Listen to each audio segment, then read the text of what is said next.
You're muted, Town. God damn it. My fucking cat just walked across my keyboard and fucking muted me. Good start. All right, everybody. Welcome to the Hockey Gambling Podcast, All Sports Gambling Podcast Network. My name is Talon Jenkins, off mute. Joined by our hosts, we got Ryan Gilbert and Joel Meyer. Gentlemen, how the hell are we doing tonight? I'm doing a lot better tonight than I was last night. At the very least, I can say that. I'm hanging in there. That's what I'm doing here. What the fuck are you wearing though? Got my gritty headband on. Talon pointed out pre-show there.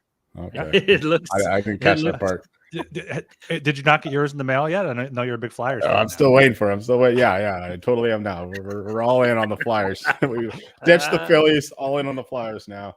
But no, today, great day. Champions League football. Let's go. Lazio got crushed by Feyenoord. I actually went to a Feyenoord game back in 2014. Great Dutch kids. I don't like the Dutch in general, but those guys put on a show. So if we would lose a game, it better be to Feyenoord. That was okay. But the rest of the games are awesome. Both German teams won.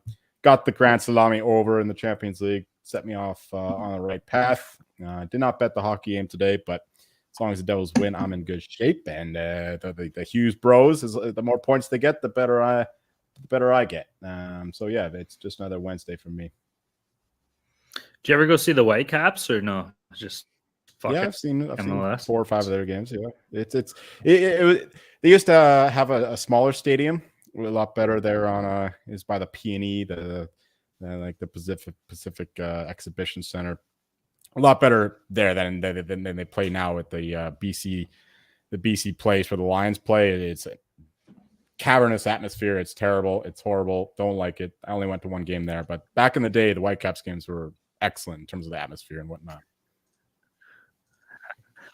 All right, glad we cleared that up.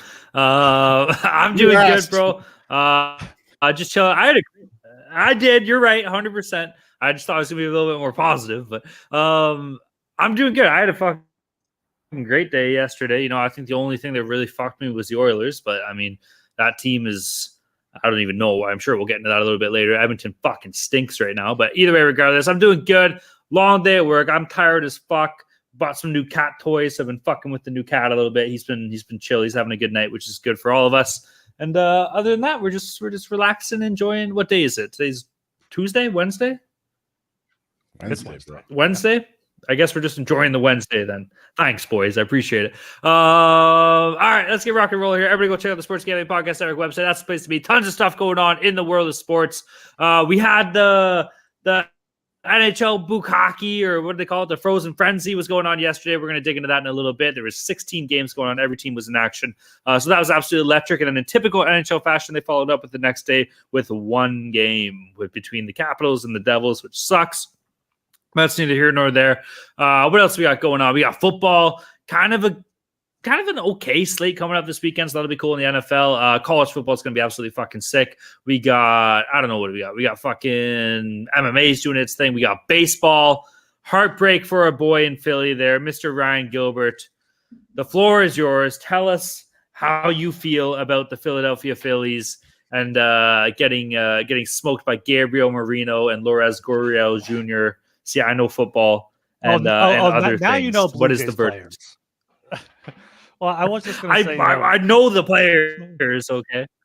No, I was just going to come on here and say, baseball finally decided the season was too long, so they canceled the World Series. But you asked for a little bit of a rant here, so I'll go on it. It's just an absolute choke job. There are people talking about on Twitter, was this the worst choke job in Philly sports? And, it wasn't a championship series. They weren't up 3-0, but they were up 2-0 going to Arizona, talking about, celebrating in their pool they have in the outfield. And rightfully so. We were all riding high. They were coming off a 10-0 win. We put the backups in. We put Garrett Stubbs in. We put Jake Cave in. You don't put the backups in the playoffs. I don't know if we angered the baseball gods. Everyone was already assuming World Series and whatnot. I bet some on for the Phillies to sweep through some on that. And then went to Arizona. Could not hit. Could not throw strikes out of the bullpen. Just could not get anything done. They came back home then 3-2. Had 2 games at home. Best home field advantage in sports.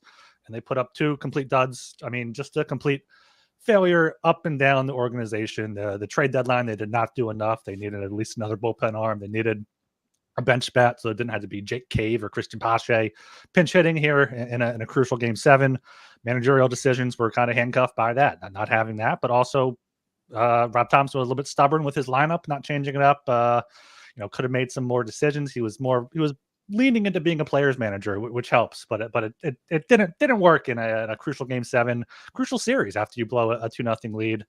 And then the players just did not come up. They came up tiny. I think Nick Castellanos, who was fantastic in the NLDS, was like 1 for 24 or something. In the NLCS, he was just swinging at anything near the strike zone.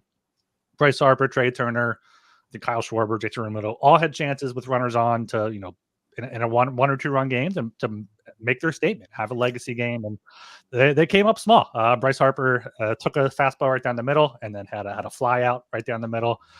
And then, it was just a total choke job. I know you guys don't follow baseball at all, but thank you for giving me the floor here. It's a bit cathartic here. So it's tough. I'm still a bit numb. It hit me last night, like in the 6th, 7th. Catch all that or what? Fuck, they're gonna lose. Just let him go, man. Just let him go. We are just not participants. This is just him just spilling his guts out. Get it out. Let it out, Ryan. Let it out. This is a safe place for you, I appreciate it. Now, was people left on bases? That's a thing. Were you guys stranding people? There were. I'm just trying to help contribute here. There was. They were up by 1 in the 4th inning. Bases loaded, 2 outs, and they let the 9-hole hitter, who's only playing for defense, to hit. He struck out on 3 pitches. People are saying they should have pinch hit for him, which they should have if they had better reinforcements off the bench to pinch hit for him. It would have been better options. It's just been there. It's tough because it's not like, oh, this one play or this one call changed things. It's just a failure just up and down the lineup. Zach Wheeler is the only player I feel confident in. He's one of the most underrated Phillies in history. I saw watching the game. That was his first ever relief pitching, right? He came in relief there. He came out of relief and pitched at least 2 innings. I mean, he was great after starting 2 games before. He had gone on short rest out of the bullpen. Yeah, it was a valiant effort from Zach Wheeler. Aaron Nola even did well. Probably going to let him go for all you baseball fans out there. But yeah, it's just it just sucks because it's not even the Eagles Super Bowl, you can point to that one holding call maybe would have changed things. But this was just so many chances. They just did not come through. I heard there was a bad call by a third base coach. I don't know if that's true or not. Catfish Jilly said that in the chat there. I don't think that was in Game 7. Oh no, it was there was, but I still had first and third with 1 out. Should have got the run home. They did. Yeah, that was great. I know. You were absolutely right. Maybe your sources. Maybe I'll bring back Baseball Money is Fake with Ryan and Talon. Yeah, there we go. We should do at least 1 episode and just let me win. Yo, is Frank Caponetto up to bat? That was my boy back in the day, yo. What are we doing? Where's Troy Gloss at? Third baseman. Let's fucking go. Legend. Is he playing? No? I don't fucking know. All right, hell yeah. In the end, we are sorry to the fine folks of Philadelphia. We mean it. All 3 of us were on the Phillies for this. Some of us more so than others. Our thoughts and condolences out to the fine folks of Philadelphia. I don't know what they're going to do with all those greased poles. Are they still greased up? How long does that shit last? I walked to Rite Aid by my house by Broad Street on Game 6 on Monday night, and there were just a bunch of cops just waiting for potential celebration or potential riot after a loss. And then just a bunch from it was like 5 o'clock, and the game had just started. And then the same thing last night. SEPTA put out tweets. They were shutting down elevators and escalators in preparation for a celebration. So just fuck all of it, honestly. Keep the grease poles. The Flyers are winning the Stanley Cup, so be ready. Be ready in June. Oh Lord. Okay, now to put a bow on this, for us that aren't big baseball people, what would this matchup be? Would this be I don't know, fucking Nashville beating Carolina or something in the semifinals, or what would this be in hockey terms? Big upset, because I feel he was the favorite, right? Yeah.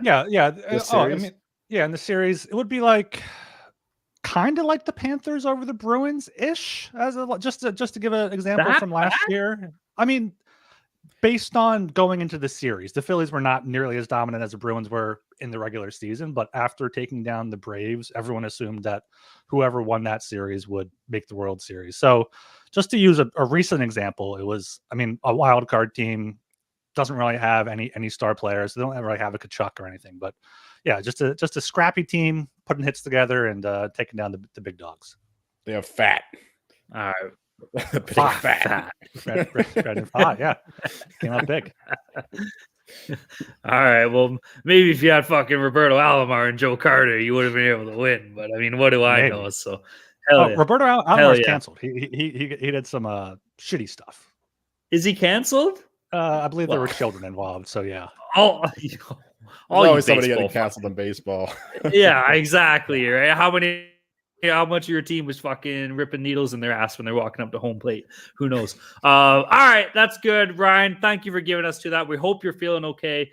We hope that the city of Philadelphia is all right. And you know what, Phillies, you'll fucking get them next year, bro. We believe in you. All right, like we said, go check out the fucking SGPN website. All that stuff's going on in sports. Be sure to read the articles. Check out Ryan's fantasy hockey articles.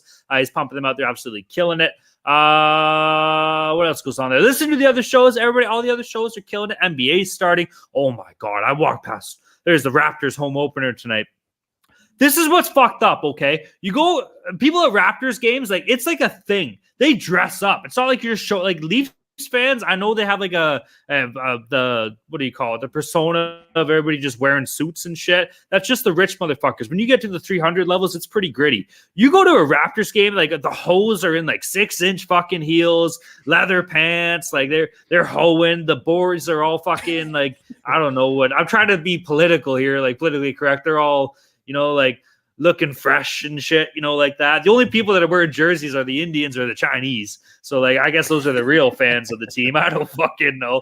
But, like, and there's the fat white bitch is like a Raptors jersey. Don't get me wrong, too. But, like, I don't know. Like, I just see all these people walking. I feel like I'm going to like a fucking, I don't know, like a mortgage sales conference or something at like the Western Hotel or some shit like that. That's the type of people that show up for this game, man. But everybody look like they're having a good time. So who am I to shit on them? It's just, I'm walking through this crowd. I'm like, what is going on? All I smell is dope and booze and fucking like $100 cologne. I'm like, what is happening? It's just it's a mix of people. And I just can't wrap my head around it, bro. But I hope everyone's having a good time. Anyways, basketball's starting. That's the moral of the story, I guess. All that stuff's going on in the world of sports. You can find all that at the SGPN website. Shout out to all our friends and pals in the Discord, man. Bit of a soft day in the Discord today, but that's because there's only one game, and maybe there's a bit of a hangover from the massive slate last night. But what do you expect, bro? Like, what are you going to talk about? There's only one fucking game. But anyways, everybody in there is still an absolute beauty. So shout out to all of our friends and pals in the Discord. If you want to get in there, you can reach out to myself or Ryan on Twitter. We'll point you in the right direction, or you can reach out to the HGP Twitter account, our social media, social media assistant producer. We'll be sure to point you in the right direction as well. He'll fucking hook you up. Or you can just start talking Phillies baseball, and then Joel Meyer will appear because I guess he's a big Phillies baseball guy now. Or you can just go and watch Vancouver Whitecaps anywhere except for where they play. And I guarantee you he'll see them there too, and he'll fucking tell you how to get in the Discord. All right, and make sure you're subscribed to the Hockey Gambling Podcast, wherever you listen to your podcasts. Apple, Spotify, leave us a 5-star rating and review. Haven't got any of those since the season started, so it'd be nice to get some of those in there. With a bunch of new listeners, love you guys. Make sure you subscribe, turn on those auto downloads. Also, make sure you subscribe on YouTube. We're going to be going live on there now. We're live on there right now, so shout out everyone in the chat. Make sure you subscribe to the YouTube channel as well, and follow us on Twitter at HockeySGPN. Ryan, will you do your best Gritty impression right now? Is there a Gritty impression? I don't know. That's what I'm asking. No, he doesn't talk. He has like a squeak. I gave him a high five at a preseason game. His hand squeaks. His hand squeaks? Yeah. That's fucking like weird. Like a squeaker toy. All right, fair enough. What are we gonna do now? Let me look. I'm pulling this shit up. Sorry, I have my thing closed. All right. Yes, the NHL Frozen Bukkake, aka the NHL Frozen Frenzy discussion. Ryan, you're the only one that actually had this available to you to actually watch. What happened? Were you impressed? Were you not impressed? Were there things that you wanted to see that you didn't? Was there stuff that you did see that kind of got you all fucking horned up? What's the verdict here? Yeah, I mean, it might surprise some people that I actually did watch it because it did coincide with Phillies Game 7, but I had it on a second screen. I needed something to distract me a little bit, and yeah, there was good, there was bad. I mean, I think it's a great concept, but I don't think you need 16 games on a night. Like even this Thursday night, there's 11 games. Like 8 of them start between 7 and 8. Like you could do a Frozen Frenzy then. Frozen Frenzy is a great idea that ESPN needs to do more. They should offer it. They could realistically do every Tuesday, Thursday, Saturday when there's like 8 or more games. They could do that, make it a perk of ESPN Plus, put it on some ESPN like news or ESPN 8 the Ocho channel and draw in viewers. But like what was bad for me was, first of all, Buccigross and Kevin Weeks, they're just way too over the top with everything. For that Kale McCarr backhand goal, Weeks was like, "Oh, call him Kale Mozart because that was a concerto." And I'm like, what are you talking about? We don't need that. And it's also like it's NFL Red Zone is great because when football teams are going to score. I think I just saw Joel say this in the Discord. Like you build up to an event that we're scoring, and then for hockey, like besides power plays, you don't know when they're going to score, and like they would just go to games not telling you if it was live or a replay. So I would all just assume, okay, this team has the puck, they're going to score. So like there's no suspense there. So I would like to see it again. I would like to see them just going live into games and letting the local announcers take it over until the next commercial break or the next stoppage, and then being like, okay, while that was going on, here's the goals you missed or something. Like make it clear when it's live or versus a replay. Better announcers. You need just someone that can pass it around, and you don't need this over the top shit. And you don't need the 16 games. You can do this. It's something where if ESPN wanted to, they definitely could do this more often. But another point is like, we're talking about how to grow the game. ESPN is the reason that hockey needs to grow the game. Hockey was great when ESPN was covering it back in the early 2000s. They lost the TV rights. They stopped covering for 15 years. And now we're getting segments like the Pat McAfee one that Talon retweeted. I saw it was the hockey's awesome. And yeah, hockey is awesome, but the ESPN ignored it for 2 decades. And that's why people aren't into it as they should be. But overall, Frozen Frenzy was it's good. It's good as a concept. I'd like to see it again. I don't want to see 16 games on one night. I saw people, there should be 16 games on one night every week. Yeah, let's just add a few more players each side. Put them on grass. Make a goal zone towards the end, and if you catch it in the goal zone, let's say you get 6 points, and then you can get other points other ways. But no, hockey is its own thing. You can do Frozen Frenzy more often. It's a great concept. Just needs some fine tuning. Right. Ryan alluded to my thoughts on it, which is that I don't think that hockey works the same way as football in terms of the. In red zone, you can build up to a score because when a team is about to score, they're on the goal line, they're within the 20-yard line. But in hockey, what that comes down to is you're just constantly showing power plays. And in my opinion, that's not real hockey. 5-on-4 is not real hockey. 5-on-5 is real hockey. That's my old school take. But more importantly, what I was most disappointed, I thought this was going to be commercial free. But apparently there's commercials the whole fucking time. Like the whole charm of the red zone is that there's no commercials. Like Scott Hansen, 7 hours of commercial-free football. But no, hockey, you got to know there's commercial every 7-8 minutes. So that's bullshit. So that's what I didn't like about it. But it's fine to have it like on the side, I guess. But I would just rather have a hockey game you're really interested on the main screen. Maybe have this frenzy thing off to the side if you want to follow in the highlights. Personally, I have a weird system where I just look at the odds, and when a game goes off the board, that's the game I switch to because I want to see what happened there. That's so smart. I make my own Frozen Frenzy, my own bukkake. Your self-made bukkake. Fuck yes, all owning this in here. Self pleasuring. So yeah, that's my thoughts. But I do like the staggering starts, but I wish they wouldn't start so early. Like just start it at 7 EST and then just roll from there. Like you can have multiple games on at the same time. You don't have to every 15 minutes we start a game. You can have multiple games start at the same time and have a few games on a night. How about that? How about leave some leftovers for the fucking Pacific Coasters, right? So when I got home after the bar, there was only like 2 games on when everyone else already like fulfilled their load and I went to sleep. Fair. And then it was just me just watching the fucking Flyers play the Knights. At least give me a good game. Like I guess it was a good game. That was a good game. Come on, it was a good game, but on paper it was not. yeah, and the Coyotes and the Kings, I guess, stretched out late. But yeah, that's my feelings on it. I have two kind of different thoughts, and I saw a lot of. You got to remember, in Canada, this wasn't really a big thing, like the whole Frozen Frenzy.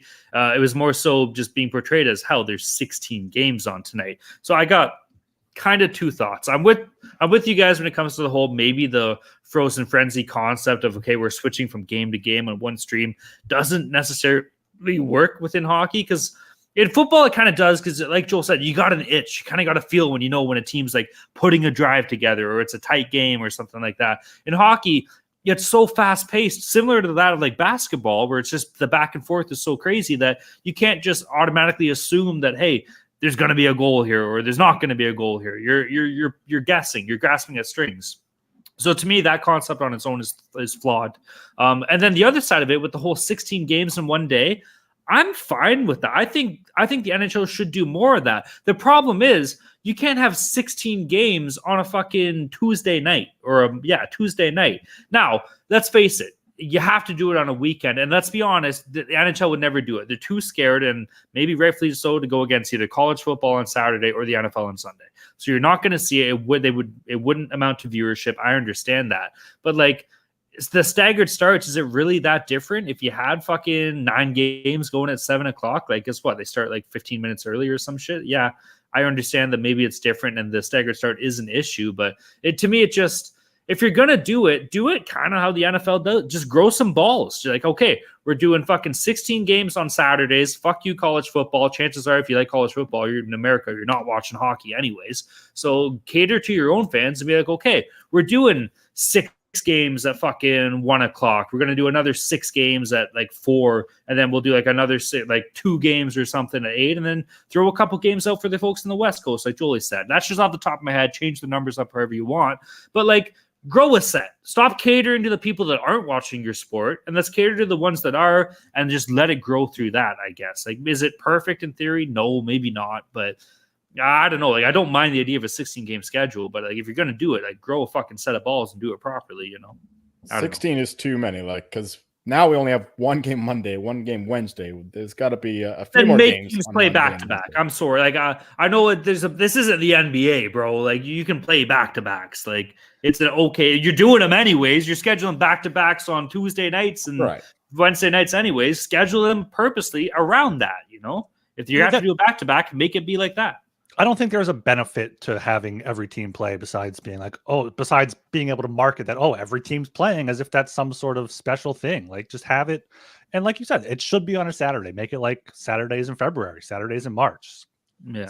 After the All-Star break, every team comes back, plays Wednesday or Thursday, and then they play Saturday and make it that Saturday. Like, take over Saturdays before the playoffs to get everyone hyped up for it, because that's when the real hockey or the casual hockey fans become real hockey fans, when their teams are marching towards the playoffs in March, in April, February, being like, okay, what's my team up to? Can they make a run? What are the expectations and that shit? Because most casual fans are football fans first and foremost, and then hockey. It's just how it is. I'm about to slap Wings in the face. I'm just going to say, fuck this guy. All right. You know what? Our fucking intern here. Yeah. How do you like that one? Bud? Our smap. Is about to get a fucking little dick smap coming his way if he keeps this up. All right. So. I don't know. I think the whole thing was a little bit overblown. Like, what are we doing? Just play hockey. I want to watch hockey all day long. So I like just make me be able to watch hockey from like 12:00 on a fucking Saturday until last game finishes like fucking 1 a.m. or something. That's all I want. I'm asking for the world. I don't know. No, we have that. The problem is that they schedule 1 game on these Monday. Well, that's Wednesday, it. Fridays. Thankfully Friday we got a full slate for once. I looked ahead, but hopefully the 1 game slates are over for now. Okay. All right. I think that wraps it up. Are you guys? Did you finish the Bukkake talk? I am satisfied. I am relieved. I have all my. Unloaded all my thoughts. Are they doing this again this year? Or is this just like a one-off? No, it's just the one-off. Okay. One time. This is the only time. Why are we even talking about it? It's probably never going to happen again ever. Well, I mean, ESPN could come back with a frozen frenzy like we're talking about for like a 10-12 game slate in like February if they don't have programming. Like I'm sure they'll do something similar in the second half of the year, hopefully, if they know it's good. All right, well, or just watch Sports Center after the fact, whatever. It's all the same. Okay, Bad boy, what do we got? Bad boy. Oh yes, that's right. That's my turn. All right. So the NBA is back, and that's the wrong one. Underdog Fantasy has a way to play alongside your favorite football team all season long. Underdog has just introduced Scorchers. Go 5 for 5 and pick 'em Scorchers and enjoy a spicy 100 times payout. And for a limited time, Underdog is extending the first deposit bonus up to $500. $100,000 Sundays continues on Underdog Fantasy. 10 lucky players will win $10K each. Toss out an Underdog spicy play you like. They are the higher or lowers with chilies next to the name. I don't know what that means. So watch along, make your picks, and maybe make a little cash over on Underdog's mobile app or website, underdogfantasy.com. When you sign up with the promo code SGPN, Underdog will double your first deposit of up to $500. That's Underdog Fantasy, promo code SGPN. But the NBA is back. And to celebrate, we're giving away an NBA Gambling Podcast hoodie. Head over to sportsgamblingpodcast.com/NBA dog to submit a screenshot of you playing NBA Underdog using our promo code SGPN, and one random winner will get an NBA Gambling Podcast hoodie. Just go to sportsgamblingpodcast.com/NBA dog. Nice. Do they got NBA? What are you going to say? We completely skipped over Lock Dog Total at the top of the show, didn't we? Oh, shit. You're right. We did. All right. Let's get into that. HGP, Lock Dog Total. We missed that. You know, we're not perfect. Nobody's perfect. That's okay. You were perfect last show. Maybe somebody was perfect. All right. So this is what happened. I went 3-0, up 3.98 units. Ryan went 1-2. He was down 0.82 units. And Mr. Meyer went 0-3. That's why he's reading the ads, down 4 units. A little bit of a tough slate. All right, I'll kick us off here for my lock. I had Dallas moneyline -115 versus Pittsburgh. This is something we talked about when we were on our last show. Like, this is just fucking absolutely ridiculous odds here. The Stars are the real deal. The Pittsburgh Penguins are definitely not. So getting them on the moneyline -115 was good. I think it was like a 4-1 final or something like that. For my dog, this was a spite play I talked about, and you better believe I gave the guy the gears that I was talking about in the fantasy pool that I was in. Anyways, I had the Vancouver Canucks in regulation +150 versus Nashville. Closer game. I think it was a 3-2 final. Nashville was still in it. Don't get me wrong. But anyways, the cookie crumbled and we still won. And then the total, this was fucking stupid. I think everybody and their mom should have been on this one. It was Florida San Jose under 7, -135. I actually bet it under 6.5 because why the fuck not? I think it was like -105. But for the under 7, -135, I think it was a 3-2 final, 3-1 final or something like that. So the under definitely came in. Yeah, for me, I once again hit my lock. Maple Leafs -170 at the Washington Capitals, 4-1 win there, despite getting heavily outshot. So glad I hit the lock there because my dog, the Flyers, +195 at the Vegas Golden Knights. I actually did stay up for this game. I was watching it in bed. I saw the Knights tie it, and I saw it in the final minute. I felt it coming, and then the Flyers blew it. Could not even get a point, so they lost 3-2. And my total was the Hurricanes Lightning over 6.5 -120. That was a 3-0 shutout by Jonas Johansson. And like, is Jonas Johansson a guy? He has the 8th best goal save above expected so far. I mean, he played 6 games. I don't know if he's a guy or if John Cooper just has his team playing well in front of him. But nevertheless, that was a loss for the over.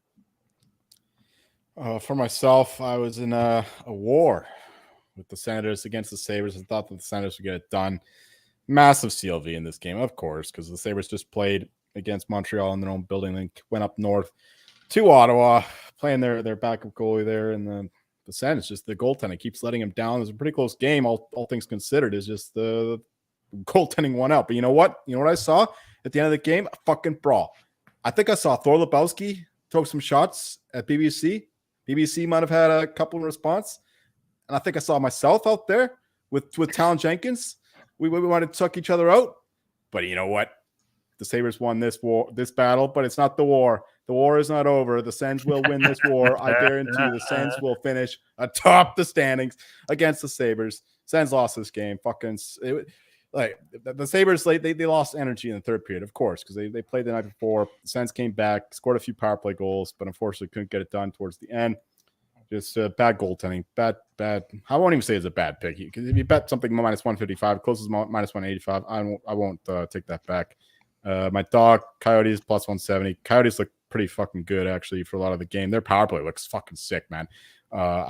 Just tip going forward. Coyotes power play goals. Like if you watch this team on the power play, they look legit. Like Michelli, Cooley tossing the puck around. They look sick. They crashed the net. Dursey. Awesome. Dursey, yes, Dursey looks great too. I was watching him. Like, Fucking what the fuck? But since when is he like number one D man? But no, he's looking really, really good. It was just Vejmelka. He was leaky vag milk time. He was terrible. It was not good. Goaltending was the difference there. Phoenix Copley stood on his head, not on his head. The Kings were a better team. We'll give him credit there. Not a bad bet either. I won't take that one back either. This one though, Avalanche Islanders under 6.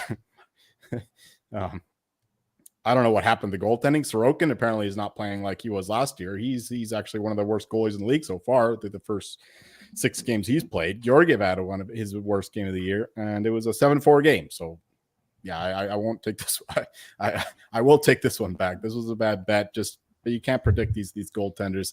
This game just opened wide up. So yeah, it's like when it's 3-2 at the end of the first period or beginning of the second period. There's no excuse for an under there. But Avalanche won, so who gives a fuck? All right. Glad we cleared that up. Go Avs, eh? Fuck yeah. Undefeated. All you know right, what? boys. 15 road wins in a row. That's an NHL record across multiple seasons, That's obviously. dating back to last year. Yeah. No. Since we NHL history, bro. NHL history of 15 road wins in a row. No, yeah, the wins dating back to last year. Wins dating back. Oh yeah, of course. We've only like six games in. Yeah, it's a 1-year record. Pretty big deal, though, no? All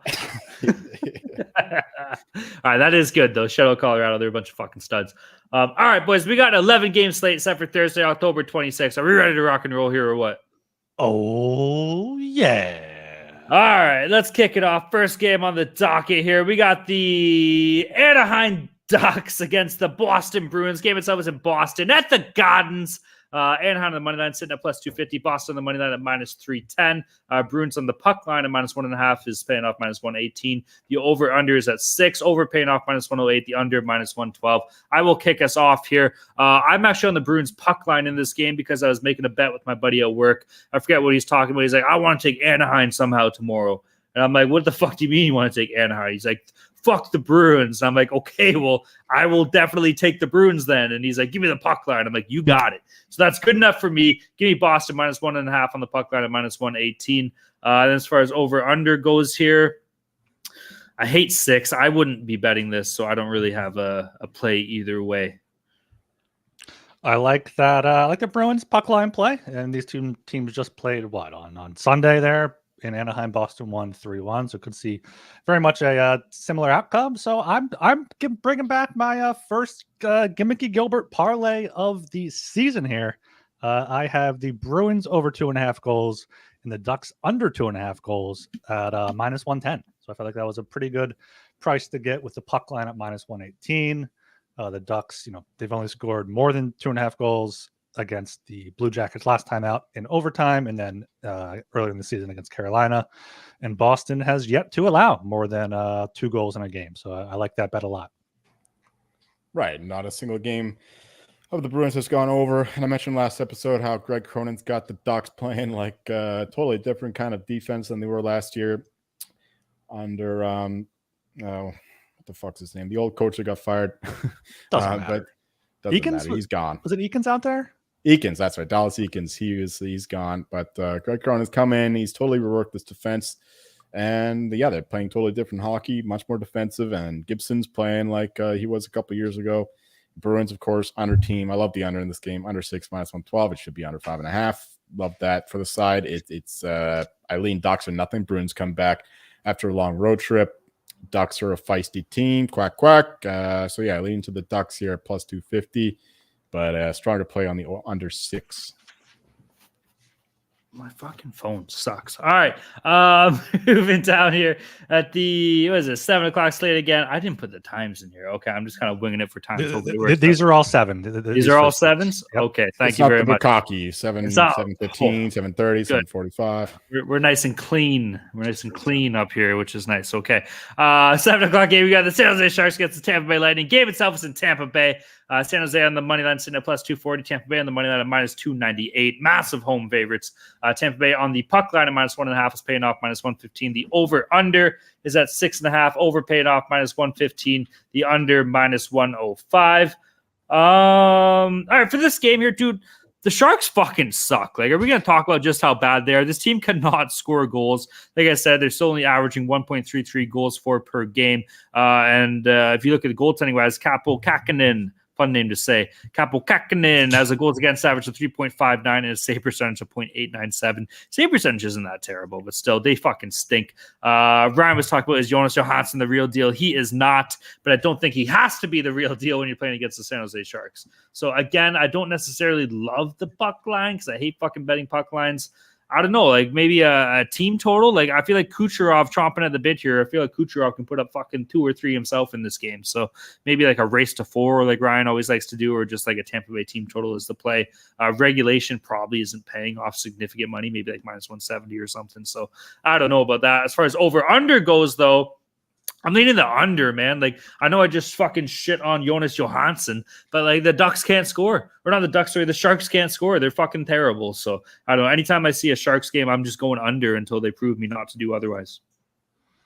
Yeah, I think that's a good look there. I'm going to go the other team total, though. The San Jose Sharks team total under 2.5. I believe I got that at around minus 125. I think it's minus 140 on DraftKings. I've been talking about it. I feel like every show now. I mean, the Sharks have yet to score more than 2 goals in a game this season. So I'm going to keep that going here. But, you know, looking closer into it, or they scored 3 against Carolina in that one game. But besides that, only scored 1 in the other games. But looking at the advanced numbers, like the Sharks have the worst expected goals 4% in the league at 38%. But the Lightning are right down there with the third worst at 42.47%. So they're getting results better than they're playing. Maybe Johansson is the reason for that. Maybe, you know, their competition is a reason for that. But yeah, I like the Sharks team total under 2.5 here at minus 125.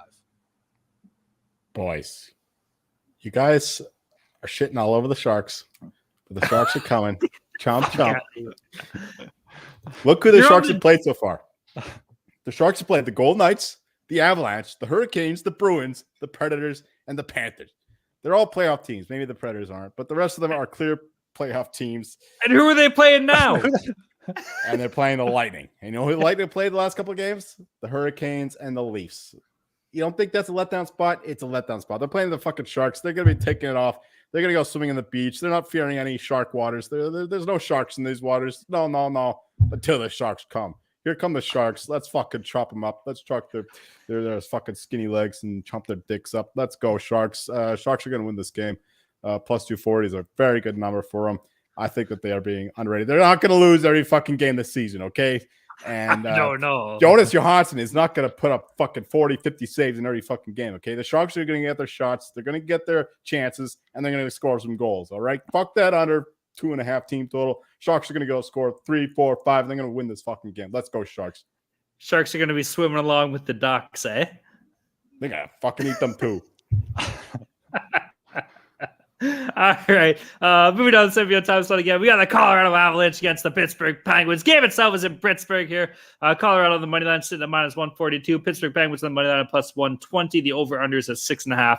Over sitting at minus 122. The under at plus 102. Joel, there's no way that you're going to come at me here and say the Penguins have a fucking chance. What do we got here? Wow, it's I already shot my load there with the Sharks. I can't build up the same kind of energy for this one. But yeah, I mean, this line is getting a little high. But we know that McKinnon tends to play up when he plays his buddy Crosby. Man, I just minus 142 is just a little bit high. I mean, my line is only minus 122 for the Avs. So I know the Avs have been cruising so far, but I think they got a little lucky a couple games. Penguins, I think, are a little bit due, to use our old friend from the Slacks term. So I'm not looking at the side. I'm not looking at the side. I hope the Avs win, but I'm not betting the side at this number. But the total, though, I think under 6.5 plus 102 has some value because the Penguins' offense has been shite, but Jari's been okay, and the Avs' defense, Avs' goaltending's been good. Other than that fucking game against the Islanders, where suddenly they let the Islanders score 4 goals. The Avs been pretty good on that end of the ice. So I like the under 6.5 here, plus money, plus 102. I think that's pretty good. So yeah, give me the under in this game. I do also like the under there a little bit, especially as at the plus odds, as you said there, Joel. But Town, I'll tell you here, the Penguins are not winning this game. Avs minus 142, maybe a little bit high, but the Penguins, they've lost 3 in a row to Detroit, the Blues, and then the Stars 4-1 there. I think the Stars played in pretty good, and the Avs are rolling right now. It doesn't matter really who they're playing, what type of game they're playing. It looks like they're able to find ways to win. They're out shooting teams, they're out playing teams. Of course, they're going to have a letdown spot at some point, but I don't think this is it. As Joel said, McKinnon gets up for these games against Crosby. Maybe look for some McKinnon shots on goal props. He's been firing the puck on that at will there. But yeah, the Penguins here, or the Avalanche here at minus 142 has to be the play for me, and I do lean to the under. One thing, McKinnon for the Hart, 12-1 or so. I like that with McDavid still out indefinitely. He's like getting a point and a goal in every freaking game, and I think that he'll put up some points in this one. So McKinnon, look out for him for the Hart. This is your chance to buy now. Hughes has 3 more apples tonight, 2 primary. Oh, fucking love it. McKinnon, Hughes, let's go. Let's catch up that fucking Connor guy. That's sick, yo. Yeah, you got to give me the Avs in this game. I think there's something to be said for the Battle of Cole Harbor, bro. I think we're going to see awesome games from both Sidney Crosby and Nathan McKinnon, so that's going to be absolutely sick. Maybe potentially look out for each of them for like points or, shots on goals. The McKinnon shots on goal prop is definitely awesome.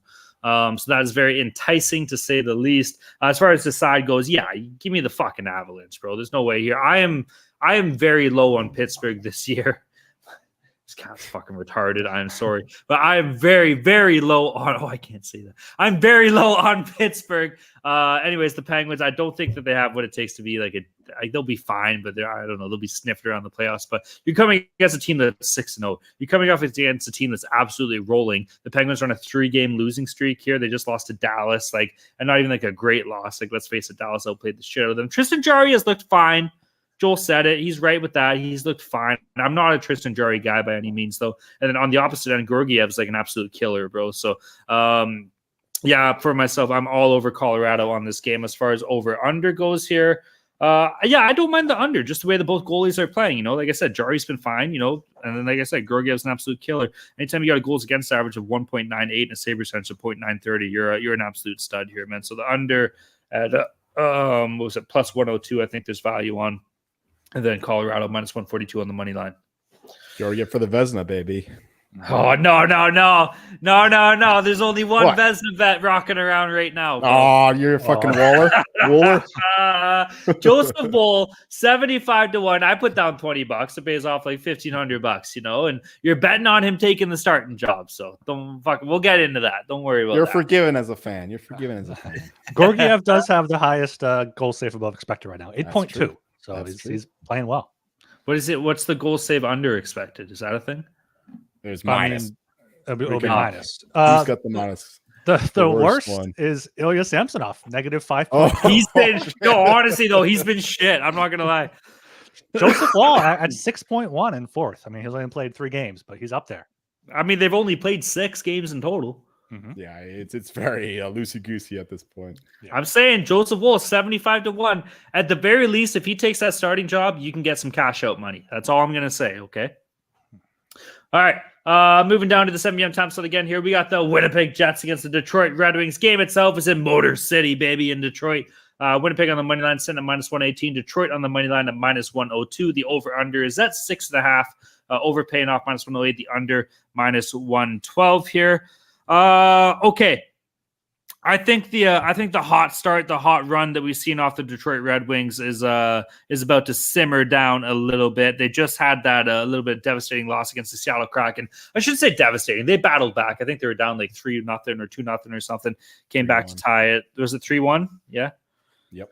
All right. Anyways, 3-1. They came out to tie, ended up losing that game in overtime to Seattle last night at the Frozen Bukkake. Yeah, I think we're gonna kind of see things even out a little bit here, dude. I cannot get behind Ville Husso. I think he's absolutely fucking like just overrated and shit. So, and on the other end, you have Connor Hellebuck, who we know is a great goalie. Maybe hasn't necessarily been playing great, but he has the means to do so. Detroit's been electric offensively, though, man. Dylan Larkin's been an absolute stud. DeBrincat, I think he's leading the league in goals. He's got like 9 tucks or something like that. So he's an absolute killer. There's something to be said for that, too. I think we're going to have a good game. Don't get me wrong, but I'm going to take the Jets on this -118. And then I think we got a lot of offensive firepower here and defensive. Don't let Justin Hole's +8 stat that everyone's losing their mind about fool you. I'm not sold on the Detroit defense. And then Winnipeg, we all know about their defense. So give me the over 6.5 at -108. Yeah, I'm not really sure what to make of either of these teams right now. This is pretty close to a pass game for me. I'm probably not going to end up betting it, but if I do, it probably will be the over. Detroit has been great offensively. They've also been allowing goals. They've gone over in, 6 of their 7 games so far. Winnipeg has gone over in 3 of their 6, and Hellebuck hasn't been playing like he normally does. So I think if Detroit here at home can put up another 4 or 5 goals again, I mean, it'll definitely go over, So, yeah, if you want to make a play for this game, over 6.5, -108. Maybe a Red Wings team total if that's at plus money, but no real strong feelings on this one for me. Right. I think the Red Wings do kind of regress towards the mean, like Talon was implying there. DeBrincat, he scored 9 already, but he's not going to keep that pace up. And they're really relying on that top line to keep carrying the load. I don't think the rest of the offense does the same kind of thing. So, yeah, the Red Wings, I don't think are the side here. The Jets, meanwhile, they have greater depth. Morrissey's playing like a stud. Scheifele's been electric. The only problem is Hellebuck is not carrying his end of the deal so far after signing the big deal. But I think that he'll get things turned around eventually. But I don't know if it'll be this early. So the over 6.5 might be a look. But I think the better play here is the Jets side. I just like them as a more securely structured roster, better top down rather than the Red Wings. Just that excellent top line of Larkin. Sometimes it's Perron, sometimes it's Raymond and DeBrincat there. But yeah, I think the Jets here are the play. My number is only -111, but I think that there's room to grow there. I think that the Jets kind of the Red Wings rather regress a little bit going forward. Yeah, give me the Jets here. I think that they are the much better team. Have you guys watched any Red Wings games this year at all? I think I saw one. Yeah, I saw them get the fucking shit stomped out of them out of the Senators, and they still managed to win 5-2. So that's probably clouding my judgment. Yeah, I guess maybe. How's our boy Moritz Seider looking? Is he okay? Oh, he's awesome. He's awesome. Yeah, no, he's an absolute stud. He's gonna be number 1 D man. He might even move in Norris. I was gonna say, is Norris awesome, or is that like overkill a little bit? Maybe not this year, but going forward for sure. Like this is only his 3rd year, but he looks great for the German national team, Die Mannschaft, in future Olympics if we ever get those again. Mm-hmm. Olympics. All right, moving down to your next game of the dog at 7 p.m. time slot. We got the Seattle Kraken against the Carolina Hurricanes. Game itself is in Carolina here. Seattle on the money line sitting at +164. Carolina on the money line at -198. If you are interested, Carolina on the puck line at -1.5 is paying off +136. The over under is at 6.5. Over paying off +102. The under -122. Mr. Gilbert, take it away here, buddy. What do we got?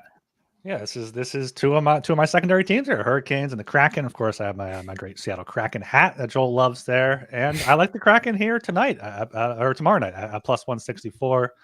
I'm just not sure what to make of the Hurricanes yet. They couldn't score against Jonas Johansson and the Lightning. Got outscored 13-8 in the previous 2 games, including in Seattle. They lost 7-4. So we've seen these two teams play against each other.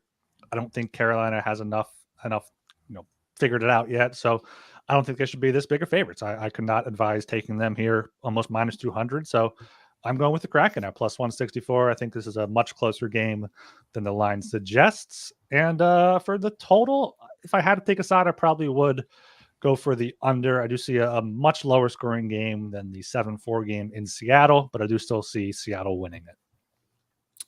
I totally agree with Ryan here. My number is only -138. for the Hurricanes, given the way that they played so far. It's kind of absurd that they're this big of a favorite, considering they just came off of a long road trip. The Kraken have been a little bit snake bit, but it's still managed to get a couple wins here and there. And I think that their goal scoring will progress a little bit.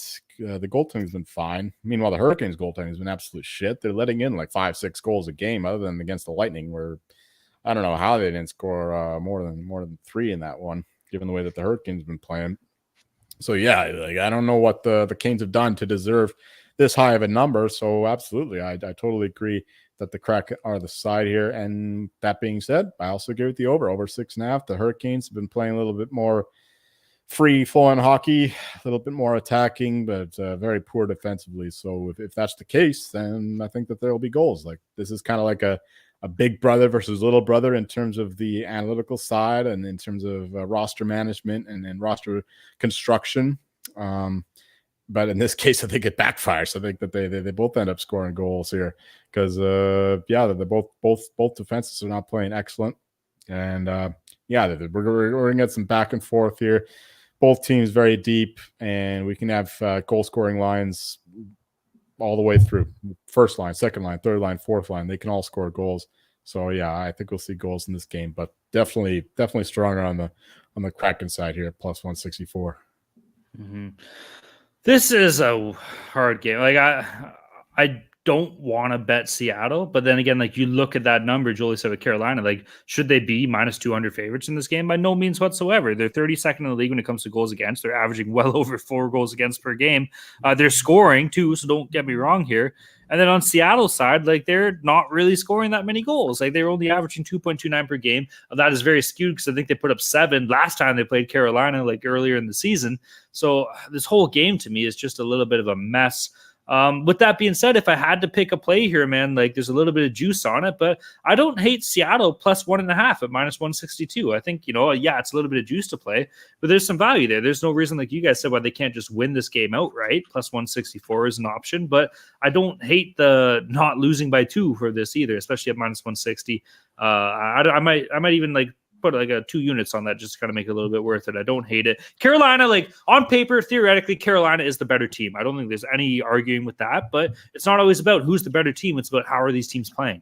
And Carolina has looked absolutely fucking abysmal, man. So I can't get behind the Canes right now. As far as over under goes, I'm with you guys. I got to go with the over 6.5. When you look at like goals for and goals against for this team, it kind of cleans out in the wash a little bit. But both teams are giving up a shitload of goals, man. So give me the over 6.5, and then give me Seattle on the Cowgirl at plus 1.5.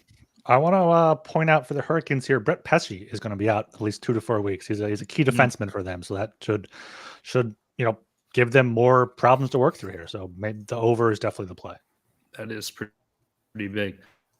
Significant. Okay, moving on to the 7 p.m. time slot again. We got the Columbus Blue Jackets against the Montreal Canadiens. Game is started in Le Habitat de Montréal, Bleu Blanc et Rouge. Columbus on the money line sitting at plus 100. Montreal on the money line at minus 120. The over-under is at 6.5.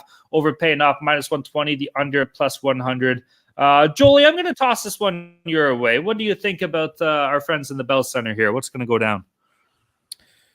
Well, the Canadiens have had a pretty strong start to the season. They're in every game. They got shelled a little bit against the Devils, but even against them, they play competitively, stayed in the game. They just don't have the talent that the Devils do. But you know what the Blue Jackets don't have? They don't have talent. So that's why I like the Canadiens here to win this one here. Only minus 120. That's a short number. I think this team should be bigger favorites than that, especially at home there after a home loss. Blue Jackets, meanwhile, they just lost at home to the Ducks. Pretty miserable performance there, except by my boy Adam Fantilli, goal and assist in that one. So he's probably the only chance the Blue Jackets have in this one, considering Johnny Gaudreau is a fucking bum and Patrick Laine is out of the lineup for a while. So give me the Habs here minus 120. I quite like this team to win against bad teams. The Canadiens. They'll be competitive in every game, but I think that this is a chance that they relish, a chance to beat a bad team. So yeah, I think the Canadiens get it done here. The Blue Jackets have shown me nothing. They can't score, which was their one quantity that you could count on. They were their one quality that you could quantify last year. They could score, but they couldn't defend. And now they have a little bit better goaltending, but they still they diminish that by the fact that they can't score anymore. So yeah, quite like the Canadians here at home. That being said, the total here, the Canadians do let up some chances, but they also it's a give or take because they also take a lot of chances. So that's why I'm not taking the under. But definitely the stronger play would be with the Habs at home here, minus 120. I mean, I think the Habs are a little bit better of a team at this point, especially considering Liney's out and the Blue Jackets don't look like that good of a team so far. Yeah, I agree that. I mean, especially what you said about the Canadians being able to beat bad teams. Their losses so far are against the Devils, the Wild, and the Maple Leafs, 3 playoff teams there, and they beat the Blackhawks, beat the Capitals, and beat the Sabres here. So the Blue Jackets are much worse than those teams that the Canadians lost to. Yeah, without Line, without much offensive firepower whatsoever for Columbus, I can't back them here. So yeah, only at what minus 118, minus 120 here. The Canadians are at home, especially. I think I really like that. You know what? I might lean to the under here. The under 6.5 at plus 100. Merzlikins has a save percentage of 913. Jake Allen 929. Unless Montreal goes off for 4 or 5 here, I see definitely an under game. So give me the home team with the Canadians in the under 6.5 at even money. I'm a little bit against you guys on this one, bro. Like, yes, a lot of the points you brought up about Montreal about playing, well against bad teams and maybe not as well against good teams is definitely valid. But I'm a little bit higher on Columbus, bro. Like, yes, it sucks not having Line. Ventili's been awesome. I know Jolie called Goudreau a bum. Maybe he's not playing as well as we saw him play with his time being at Calgary. But this guy still has the fucking talent, and I'm a Jack Roslovic guy. I'm sorry, he's my boy.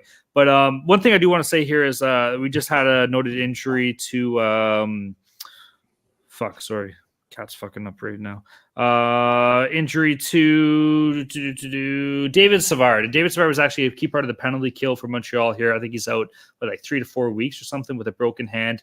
And Montreal already is last in the league as far as amount of penalties taken per game. So yes, Columbus's power play isn't a barn burner, but you just lost one of your key defensemen on the kill here. There is some fucking firepower offensively from that power play side from Columbus. So I'm going to be leaning towards the Jackets here, man, at plus 100. It's not a crazy play, but I definitely don't hate it. I also just think they're generically the better team, bro. Like, Elvis Merzlikins, like, he's playing well. Like, I know traditionally we've shit on him on this show, but like Ryan touched on, he's got a .913 save percentage, .269 goals against average. And Columbus is a team that does give up a lot of shots. They give up over 33.5 shots per game, averaging. It's 25th in the league. And truth be told, Montreal doesn't shoot the puck that much. They're 22nd in the league when it comes to shots for us. So everything... look at me, numbers guy. Everything from a numbers point of view is kind of leaning my way a little bit here. So I'm going to be on the Jackets of plus 100. I do like that under, though, with what you guys said. I think both teams are going to have a trouble scoring just because both teams, generically speaking, are fucking brutal. So give me the under. Give me the Jackets.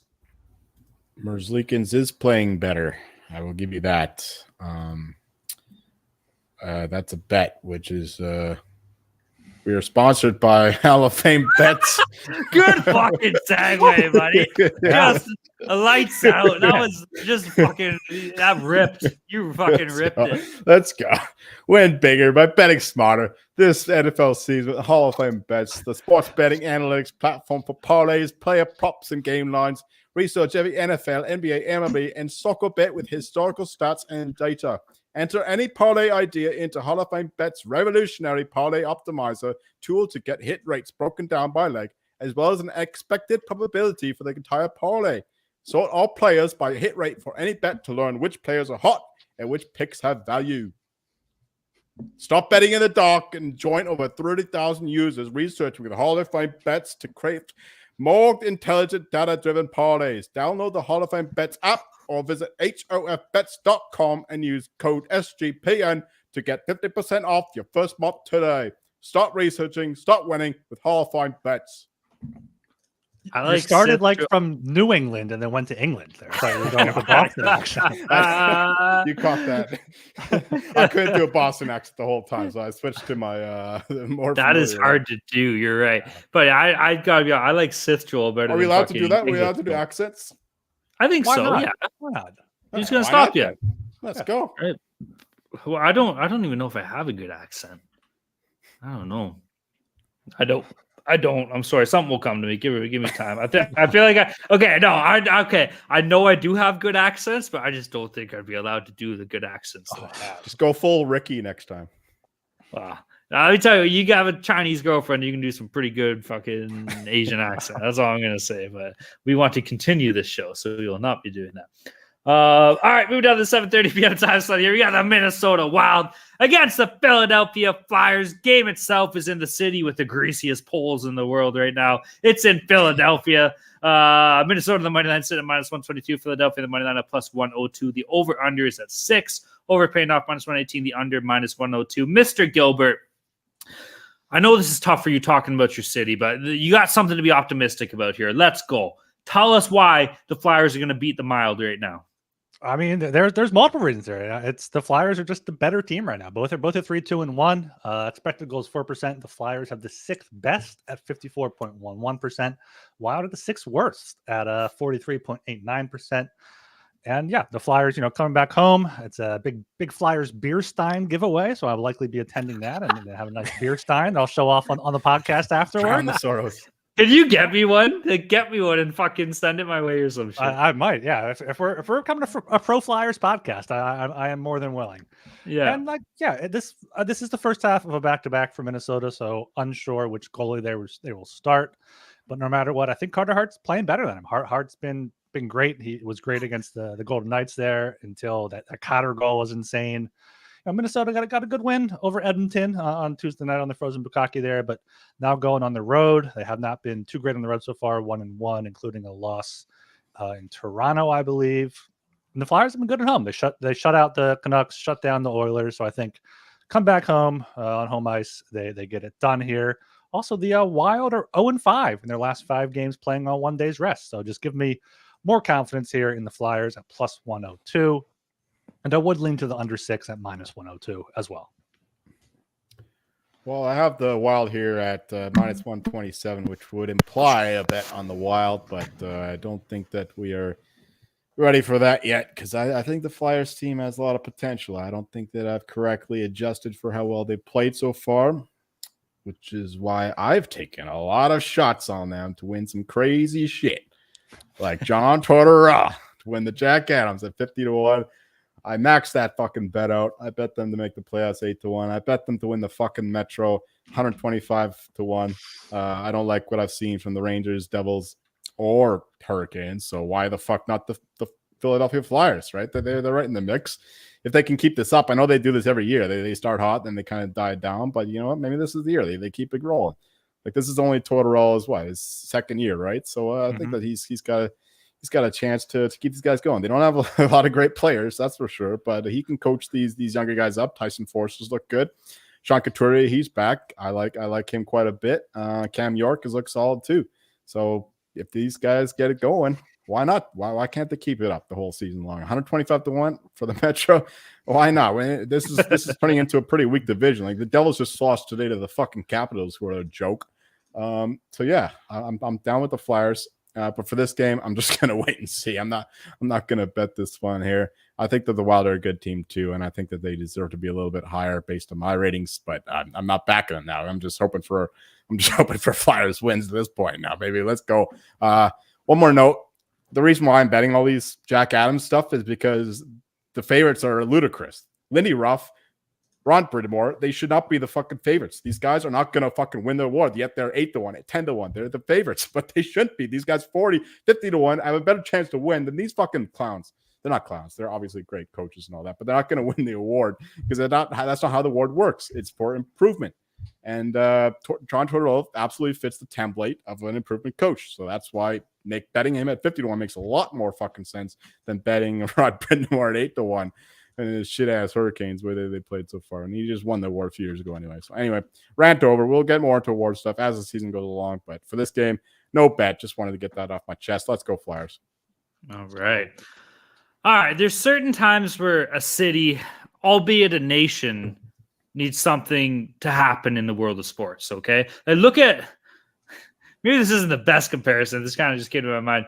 Remember after 9/11 when George Bush threw that fucking opening pitch to the Yankees game, the city of New York fucking needed that, all right? And the city of Philadelphia needs something good after what we saw happen last night to the Phillies. So you know what?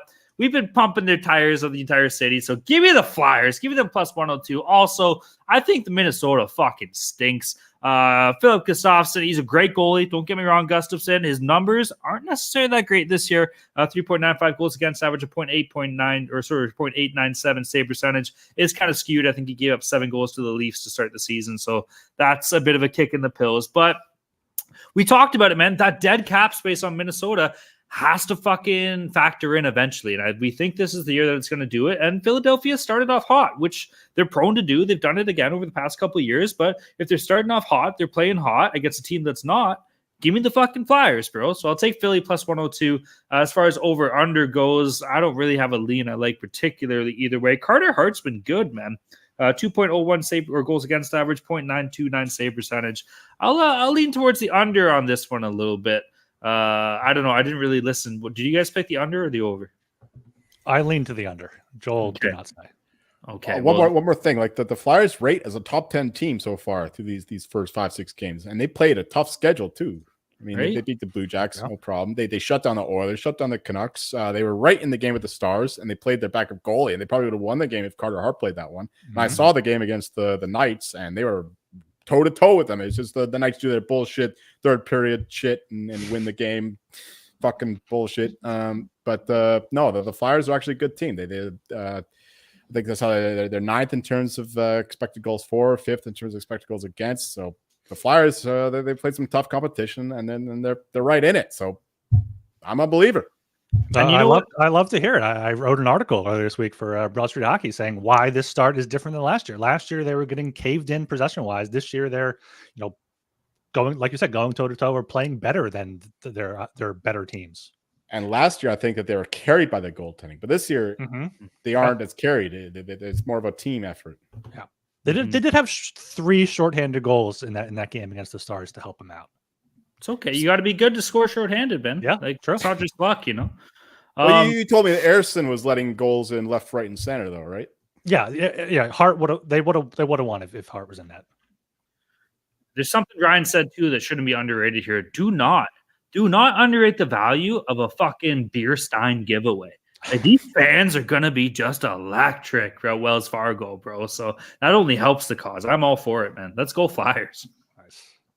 All right, moving down to the 7:30 p.m. time slot here. We got the Ottawa Senators, or should I say the Canada Senators, against the New York Islanders. Game itself is in Long Island. Ottawa on the money line sitting at plus 105. New York on the money line at minus 125. The over-under is set at 6. Over paying off minus 115. The under minus 105. Before I get into this game here, there is something I want to say.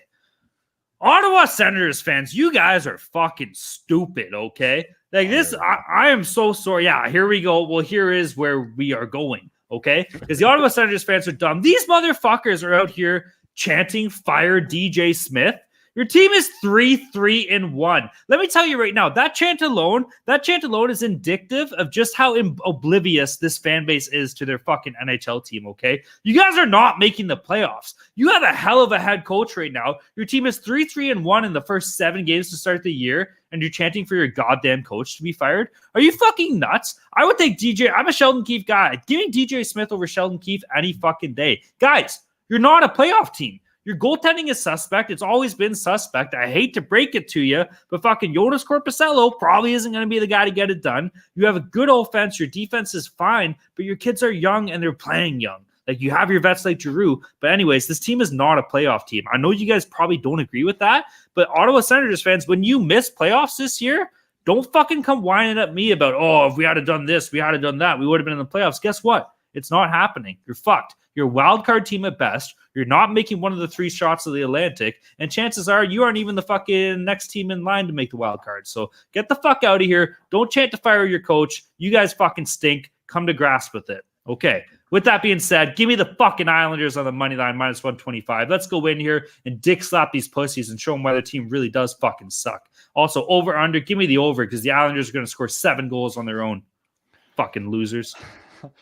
The Senators have been playing well this season, though. I mean, they back-to-back bad losses against Detroit and Buffalo, both at home, that have to have a bad taste in their mouth there. Outshot them 37-23, 38-23, had more scoring chances, more high-danger chances. I mean, it's the goaltender though. It's Korpisalo. That's the whole thing. It's it's Korpisalo against Sorokin. It's hard to bet against Sorokin, but the Senators are dogs here. I think they're a better team than the Islanders, so I'm going to take them plus 105. The Islanders also have not been playing good hockey.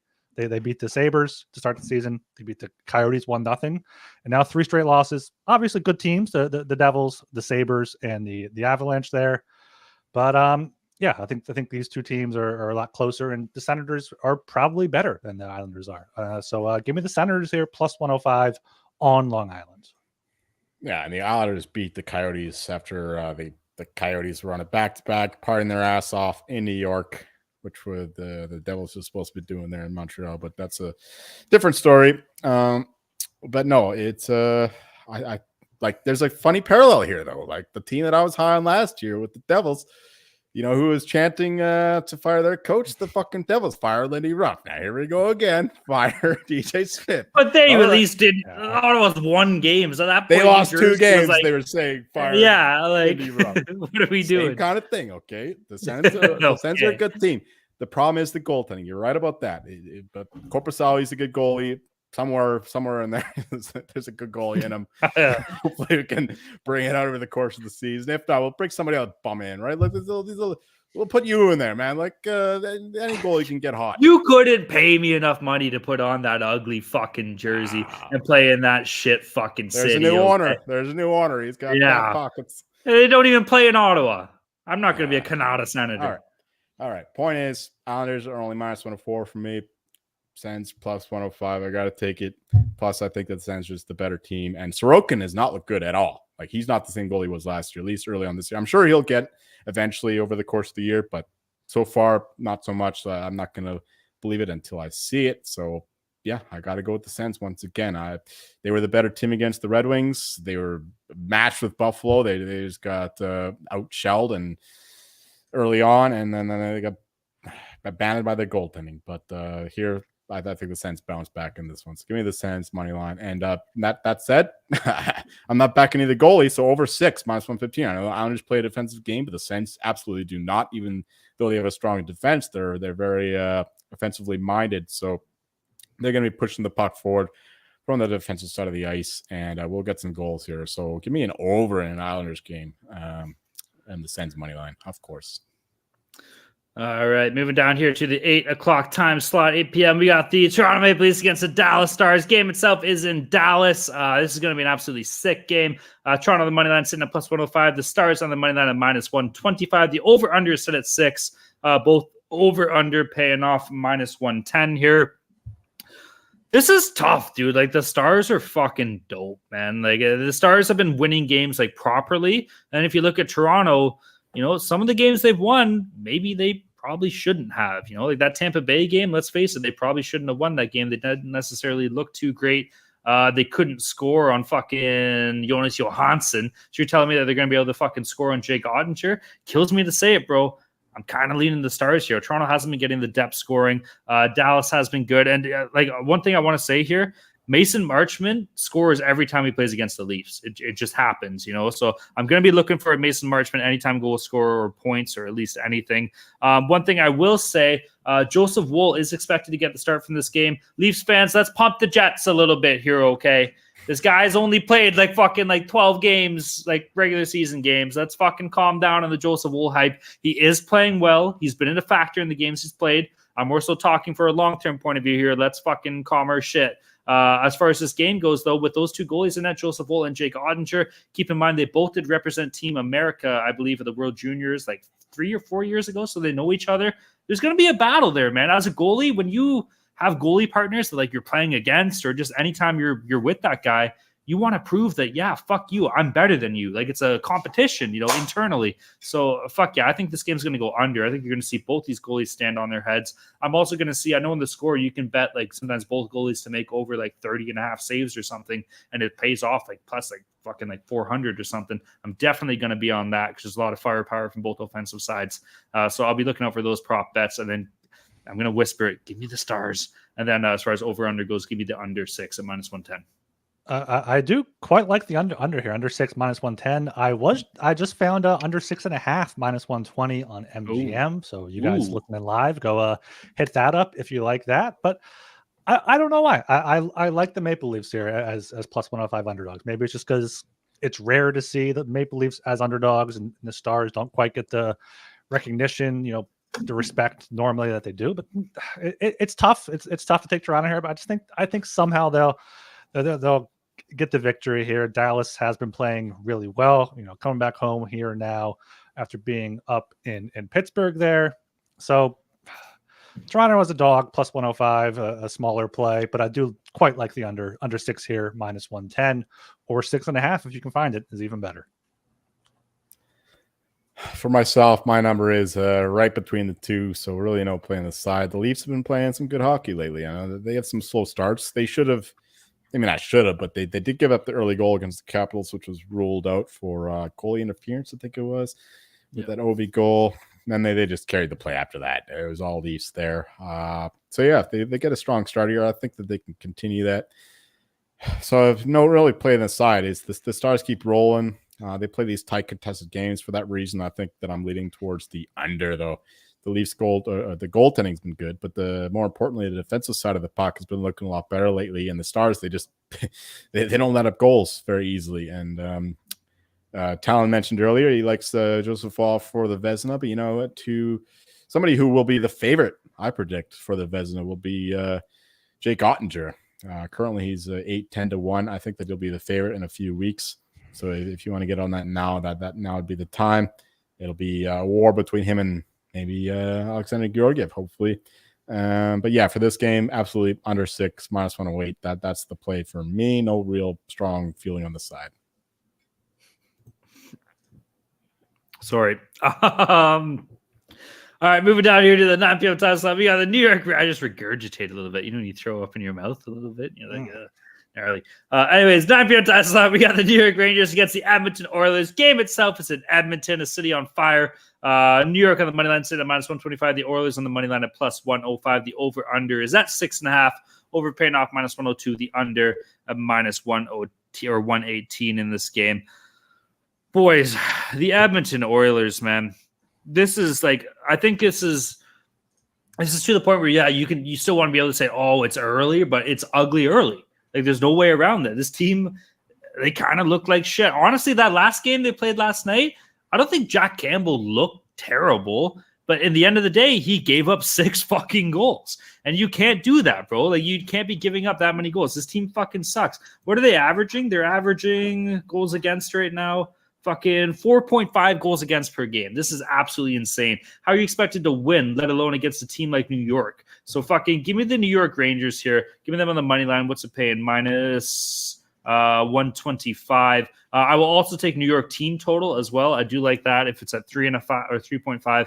And then the over 6.5, man. Give me it, Fucking, I'm just trying to fade the Oilers any which way possible here. Oilers to me are still a great team, but just nothing's fucking clicking. Evander Kane had a great game yesterday. That's a little bit overdue. There's a bit of controversy saying he was kind of upset about his ice times here in Edmonton. But I don't know. I've watched a couple Oilers games and it looked just like a mess. I don't know how to describe it. It looked like a mess. They have enough talent where they can score a couple of goals, but fucking they just looked like shit, bro. I'm sorry. Yeah, we said last show that, McDavid being out shouldn't make the Oilers plus 100 against the Wild, but maybe they should have been, because like you said, they do not look good right now. Looking at their lines, they have Janmark on the first line now, Warren Foegele on the second line, where, if you don't have Foegele with McDavid or Draisaitl, he's not going to be a player. And their bottom six, isn't great there. So they're not playing well. They don't have any cohesion there now, especially with McDavid out. And meanwhile, the Rangers back-to-back big road wins in Seattle 4-1 and Calgary 3-1. So they're kind of feeling it right now, and they're getting contributions from the kids. Alexis Lafreniere has 3 goals in 6 games. Philip Hedl has 6 points, all assists in 6 games, but that still counts. Chris Kreider 5 goals, 1 assist. Panarin 8 points in 6 games. So they're getting the offensive contributions. Igor Shesterkin, not himself quite yet, 897 save percentage, but against the Oilers without McDavid, he might be able to fix that a little bit. So I love the Rangers here at minus 125.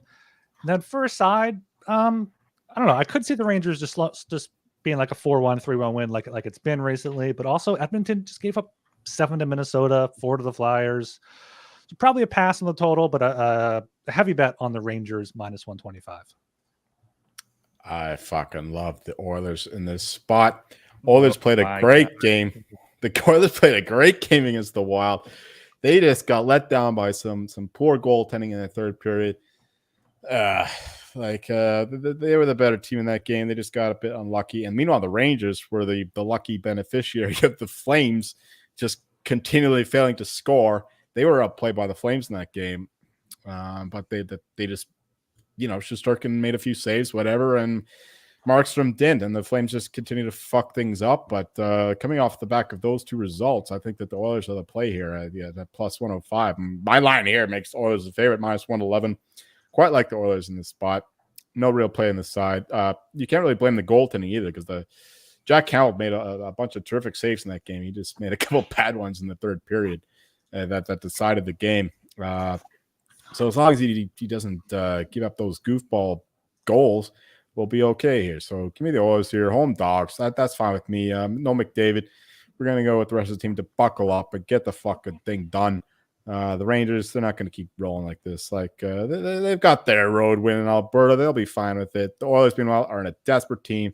Wounded animal. The Bears on the side of the road. Blood pouring out. You know what? He's going to fucking fight back and take you on. So give me the fucking Oilers here. +105. Let's go. What have you ever seen a bear wounded on the side of the road? Oh, a deer or something I get, but a fucking bear? Well, I want something with claws, man. Do you guys see moose a lot up there in Canada? I know moose are pretty scary.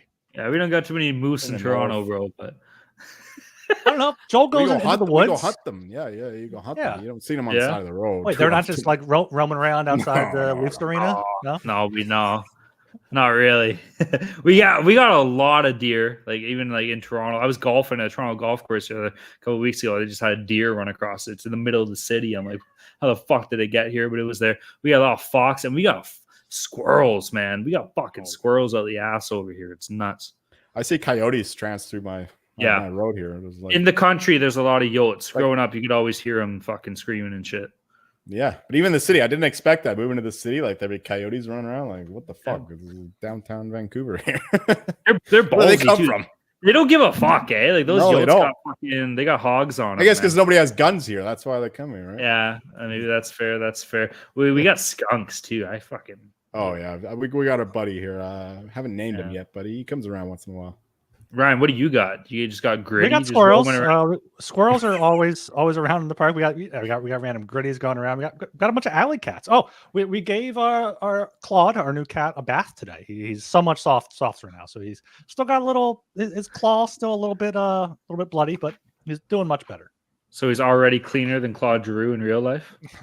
Apparently so, yes. All right, last game on the docket. Let's wrap this one up. We got the St. Louis Blues against the Calgary Flames. Game itself is in Calgary. I don't know why this game's at 9. Like, can't we push one of them to like 10 o'clock or 10:30 or something? That sucks. Anyways, game itself is in Calgary. You're welcome. Seattle on the money line at +160. Calgary on the money line at -192. If anyone's interested, the Flames on the puck line at -1.5. It's playing off +136. The over/under is at 6. Over paying off -115. The under is at -105 here. I don't like. Is Binnington still playing lights out? They won no. Did they win or lose last night? They lost. They lost. They lost to the Jets. The goddamn Jets. What was the score of that game? I'm looking it up right now. They lost 3-1. 3-1. 4-2. 4-2. 4-2. Empty net? Because that is big to me right now. Empty net. Yes, empty net. Okay. I'm going back similar to here with what I said earlier in one of these games. Give me the Blues on the Cowgirl.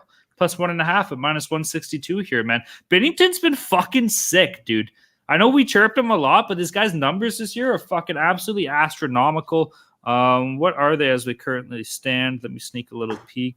I was talking about them last show too. It caught me off guard when I read it last show. He has a 1.69 goals against average and a .945 save percentage. I absolutely love that. Calgary Flames is currently 26 in the league for goals for per game, averaging 2.43. I do not think that if they win this game, they're going to win by more than 2 goals. So a little bit of juice here at -162, but I absolutely love St. Louis at +1.5. And as far as over-under goes here, yeah, give me the under. St. Louis fucking can't score either. So hopefully Markstrom starts turning it around a little bit and becomes a stud. But yeah, give me the under and then give me the Blues on the Cowgirl. Yeah, just a note there. It is the Blues' first half of a back-to-back, so do make sure Binnington is starting if you are basing it off of that. They play in Vancouver on Friday night. Has that been confirmed? I mean, it hasn't confirmed who's starting yet. No, so the games have been confirmed though. No, I thought you said goalie. Sorry, the goalies are just projected on the site here. Okay, well then I disregard everything I said until we know who is starting. Okay.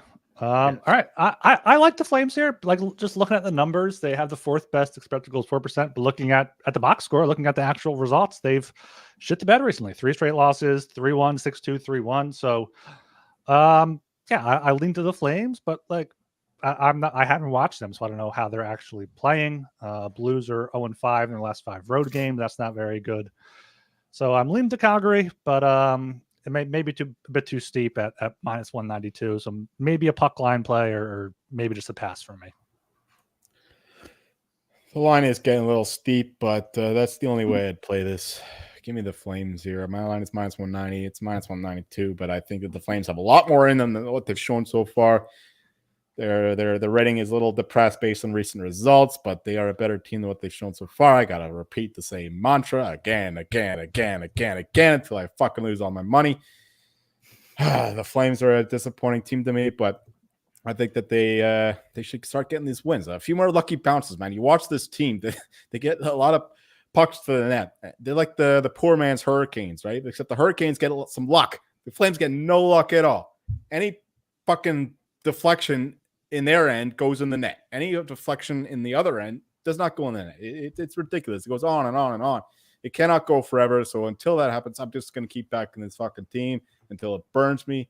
Burn me in hell. Give me the Flames here. For the total, I mean, it doesn't really matter whether it's Binnington or Joel Hofer. Joel Hofer is actually an up-and-coming goalie, so that doesn't mean much to me. But I already bet the Canucks too in the next game at -175. So if you can get an early line there, that'd be good.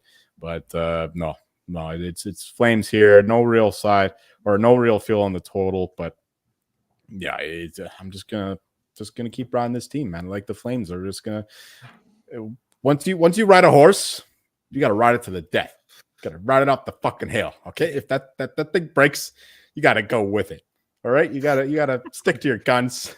You gotta go all the way. All right, this is my team now. The Flames are going. Maybe I'll jump off at some point, but that point is not tonight. Let's go Flames. We'll beat the fucking Blues. They're the worst, man. I hate the Blues. All right. For anybody that is curious, I am currently rocking a pink hoodie with corgis on it, and it is in fact an oogie, not a snuggie nor a slanket. Just in case. Yeah, Jolie. I don't know. Bro. I want to like the Flames this year. I really do. I wanted to at the start, but like, come on, man.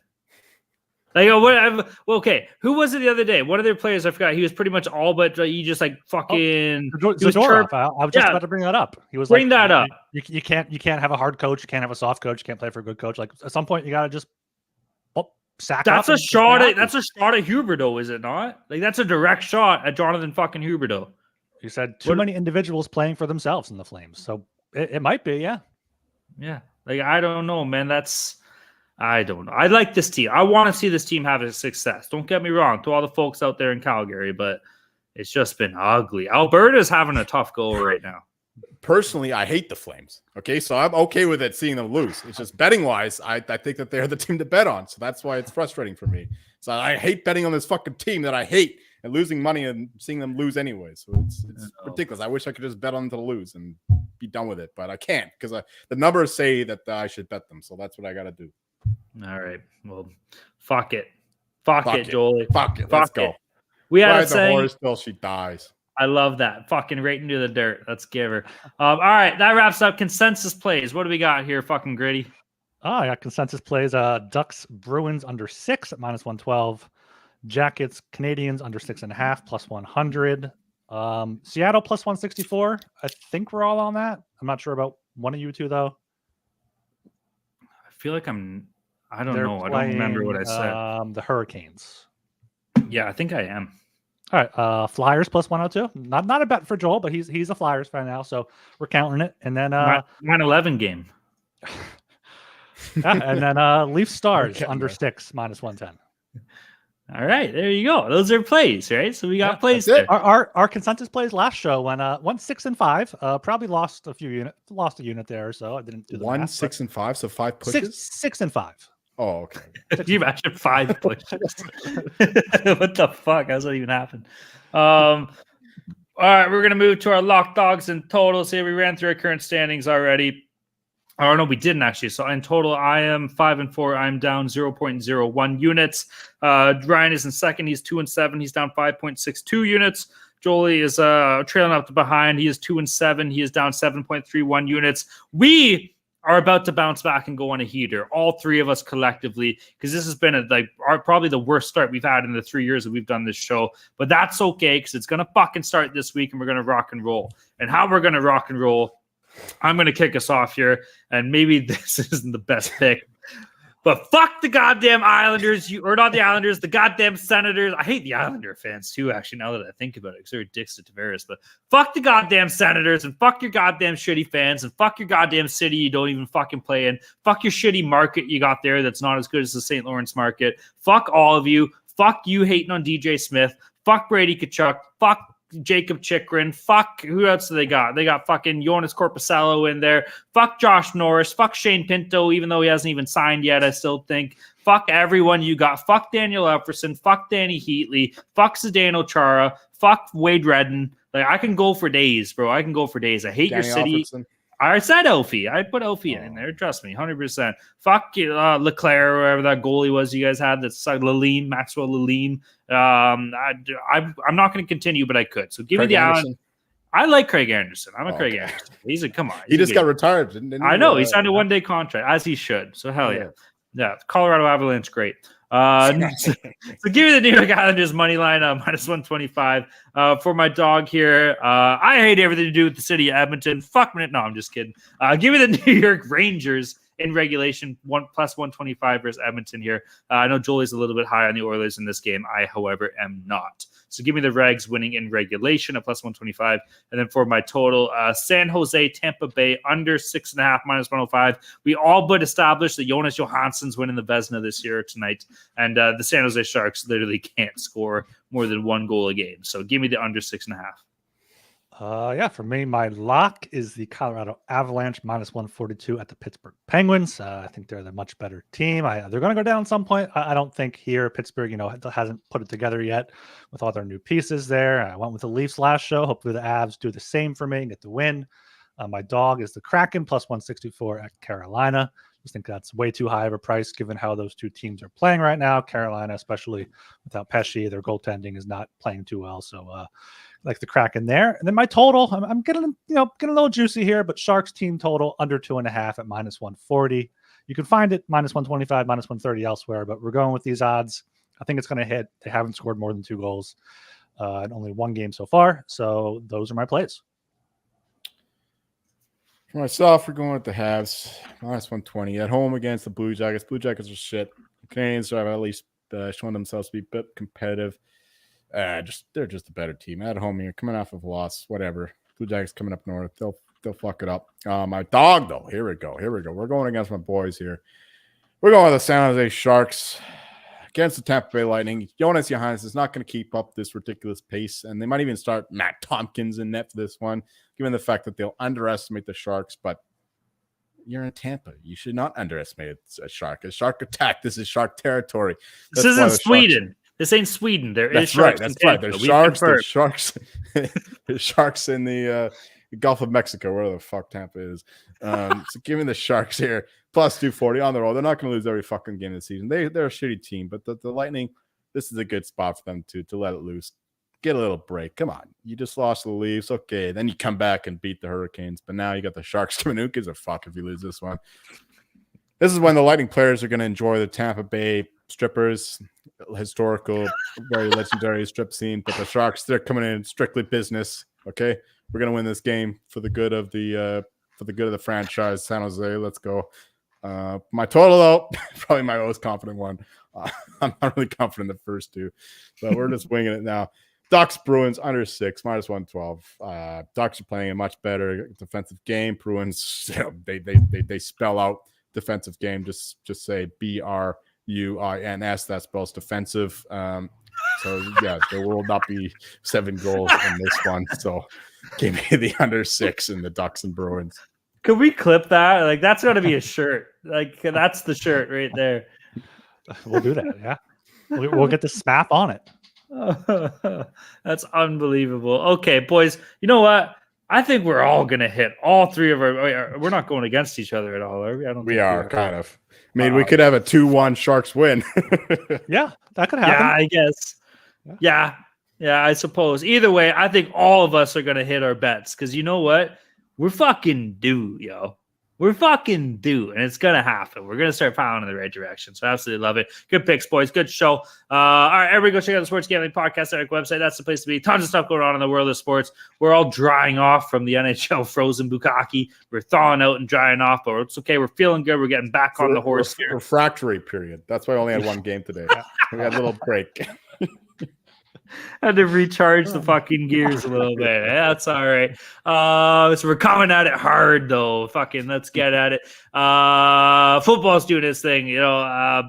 Baseball. Do we care now, Ryan? Can we stop bringing up baseball now? Yeah, don't bring it up. It's PTSD. Okay. I'm just gonna flash. World Series does not exist anymore. Baseball. Yeah, I was gonna say baseball as a whole does not exist. So that's fucking sweet. Although I hear pitchers and catchers are going to be reporting soon. Pitchers and catchers. Only spring meetings. Yeah, look out. Winter meetings coming up in probably 6 weeks or so. Yo, fucking brutal, bro. Anyways, you got MMA doing its thing. So tons of stuff going on in the world of sports. Golf. Century Tournament of Champions, which to me is the official start of the PGA season. It's coming up in January. So we are weeks away, boys. I'm fucking counting down already. We're about like 10 weeks away or so. So I'm fucking amped. Go. Hell yeah. So that'll be a thing. Anyways, go to the SGPN website. Check it out. Check out Ryan's fantasy hockey articles. He's pumping out weekly. They're absolutely killer. Listen to the other shows. Shout out MMA Gambling Podcast with the boy Jeff Fox. Listen to the other stuff. If you're a basketball fan, tell me, if you're a basketball fan, do you guys get all fucking dolled up to the nines when you go cheer your team? Or is that just a Toronto thing? And you know what it is too, Ryan, you might know this more than Joel does. It might be more in your wheelhouse, but fucking Drake's got that OVO brand or whatever. And so everybody's wearing the owl stuff to the Raptors games. I don't know if you know what that is, but I do. I'm familiar with it. I was going to say it's definitely the Drake factor. They're like, Drake might show up. I got to make sure I look good. Yeah. So maybe that's it. I don't know. That's fine. But either way, let me know if you guys are doing that too. Also shout out to all of our friends and pals in the Discord's popping off, bro. It's fucking been absolutely electric and sick this season. So amped to stoked to see where we get by the end of it. That's going to be an absolute blast. Shout out to all of our friends and pals in the Discord. If you're not in the Discord, you're not making money, you're not having a great time. If you want to get in the Discord, you can reach out to myself or Ryan on Twitter. We'll be sure to point you in the right direction. You can reach out to the HGP Twitter account. Our social media assistant producer will be sure to point you in the right direction as long as he's not being an asshole to me. He might be a little busy, just fucking picking on me or something. But once he's done doing that, I'm sure he'll tell you what's going on.